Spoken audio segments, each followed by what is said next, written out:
Assalamualaikum warahmatullahi wabarakatuh. Bismillahirrahmanirrahim. Part 1 Jilid 1. GAT merupakan suatu simulasi jaringan kerja yang mana bentuknya seperti pair, ada bulan pada bentuk loopnya sehingga aktivitasnya bisa berulang-ulang dan menggunakan pendekatan simulasi Monte Carlo juga. Pada video ini saya masih menerangkan tentang simulasi aktivitas pekerjaan pengecoran beton dengan concrete pump dengan pendekatan simulasi GAT.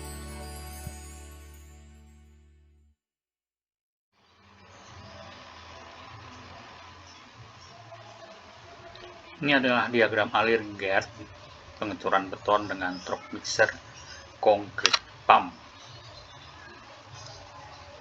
Dot 1 sampai 5 menggambarkan jalan dari mixer truk ke lokasi pengecoran. Mixer truk A menggunakan distribusi segitiga, mixer B distribusi beta, mixer C distribusi normal, mixer D distribusi beta. Kemudian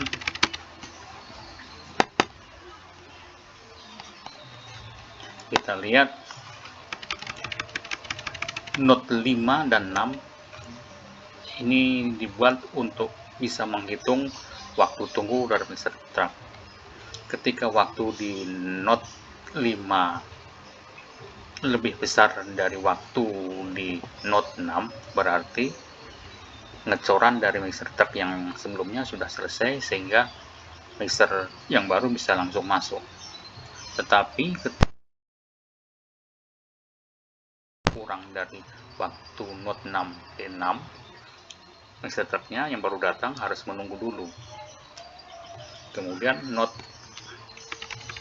6-7 menggambarkan waktu pengecoran, di mana waktu pengecorannya berbeda-beda, di mana mixer truk A menggunakan distribusi segitiga, mixer B distribusi beta, mixer C distribusi normal, dan mixer D distribusi beta. Kemudian not 7 dan 8 jalan kembali ke batching plan. Mixer truk A menggunakan distribusi segitiga, mixer B distribusi beta, mixer C distribusi normal, mixer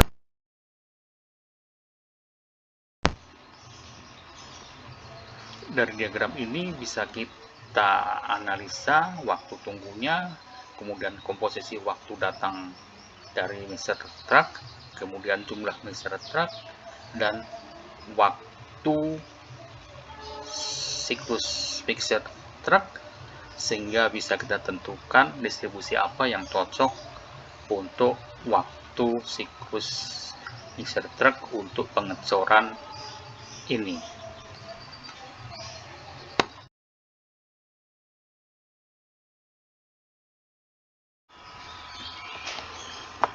Untuk mengisi waktu yang diperlukan untuk aktivitas-aktivitas dalam simulasi GAT, kita harus membangkitkan waktu pengecoran, waktu aktivitas itu dengan menggunakan simulasi Monte Carlo. Jadi yang random itu harus dibangkitkan dan kemudian kita hitung waktunya dengan menggunakan distribusi yang ditentukan. Bagaimana cara membangkitkan randomnya? Sederhana. Jadi kita bangkitkan dan randomnya menggunakan fungsi R&D di Excel. Kita tulis saja di baris ini dan kita klik dan kita kopikan, maka kolom di warna kuning ini akan bisa menghitung dengan randomnya. Sini saya gunakan 11 kali random, tinggal kita pilih nantinya. Kemudian kita copy ke kolom biru ini, kemudian kita copy. Maksudnya ini adalah supaya angka ini tidak berubah-ubah, karena R&D ini selalu berubah. Kita klik Kemudian kolom biru ini kita pindahkan kolom hijau, kemudian kita urutkan, maka ini kita mendapatkan probabilitas kumulatif dari distribusi. Ini kita rubah jadi waktu sesuai dengan distribusi yang kita inginkan. Sebagai contoh, ini adalah distribusi segitiga. Jadi data yang sudah kita urutkan ini sebagai CDF kumulatif distribusi fungsinya, ini kita kopikan ke kolom ini. Tapi lebih dulu parameter dari distribusi segitiganya kita masukkan waktu optimistik, waktu rata-rata, dan waktu pesimistik kita masukkan. Kemudian kita hitung waktunya sesuai dengan formula atau fungsi dari distribusi segitiga. Ini kita dapatkan bilangan waktunya. Kemudian karena fungsi dari CDF segitiga ini ada dua fungsi, karena dibatasi oleh waktu, pada saat waktunya kurang atau sebarengan dengan waktu rata-rata, ada fungsi sendiri. Kemudian pada saat waktunya lebih dari waktu rata-rata, ada fungsi yang lain. Sehingga kita dua kali menghitung, kemudian kita satukan dalam satu tabel hasil penghitungannya. Begitu juga dengan fungsi distribusi yang lain. Kalau kita misalnya distribusi beta, kita bangkitkan dulu bilangan randomnya, kemudian kita copy ke kolom yang biru, kemudian kita copy lagi ke kolom yang hijau, dan kita urutkan, mendapatkan CDF-nya. Kemudian kita copy lagi ke kolom yang ini, nah, kita dapatkan waktu aktivitas berdasarkan deduksi beta yang parameternya adalah masukan alfanya, betanya, batas bawahnya, batas atas. Kita masukkan di sini, kita menggunakan fungsi dari di Excel, yaitu fungsi beta.inf.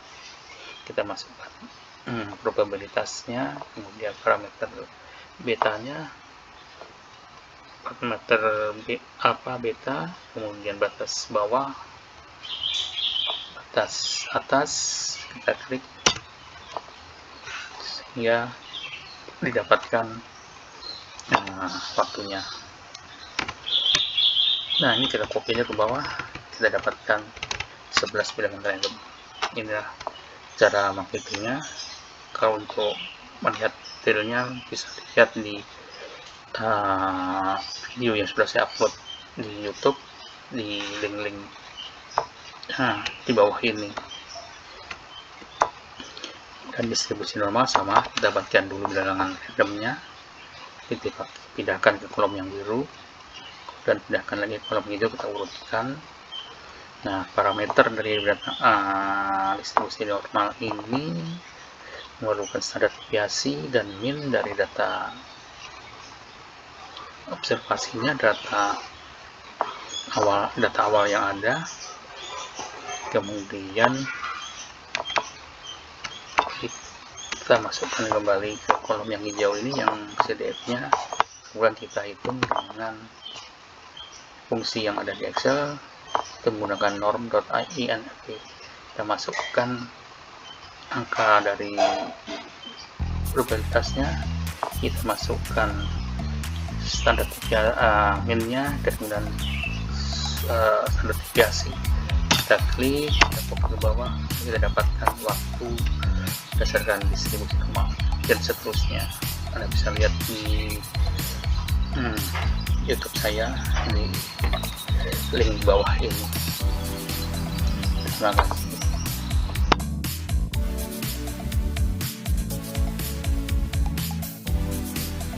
Video ini adalah part 1 yang akan dilanjutkan dengan part 2. Terima kasih sudah menonton.